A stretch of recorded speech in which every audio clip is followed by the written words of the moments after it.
करू सुरू?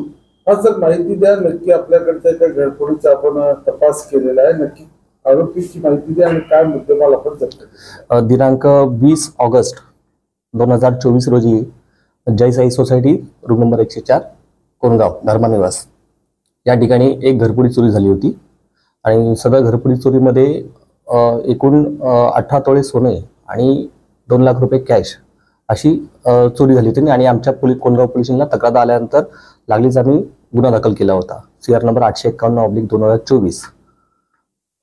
सदर गुन्हा तपास माननीय DCP सो यांच्या मार्गदर्शनाखाली तसेच माननीय ACP सो पूर्व विभाग आणि माननीय वरिष्ठ पोलीस निरीक्षक नेत्राब मस्के सो यांच्या मार्गदर्शनाखाली सदर गुन्ह्याचा तपास हा सपोनी वैभव चुंबळे साहेब यांना देण्यात आला होता.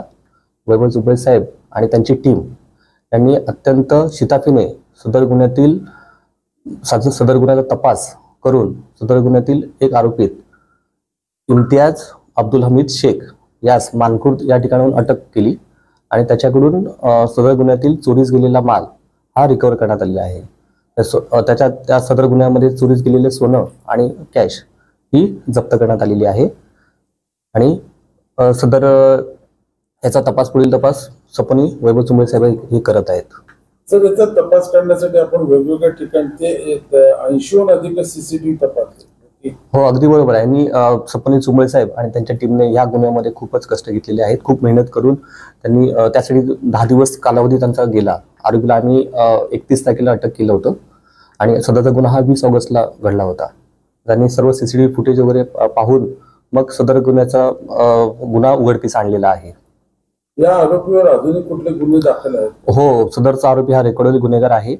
मुंबईमध्ये याच्या विरुद्ध 4 गुन्हे दाखल आहेत. एक MRA मार्ग पोलीस स्टेशनला, दुसरा नयानगर पोलीस स्टेशनला, तिसरा गुन्हा जो आहे तो माटुंगा पोलीस स्टेशनला आहे आणि अजून एक गुन्हा त्याच्या विरुद्ध दाखल आहे आणि आता सध्या कोणगाव पोलीस स्टेशनला सदर गुन्हा तपास चालू आहे. थँक्यू.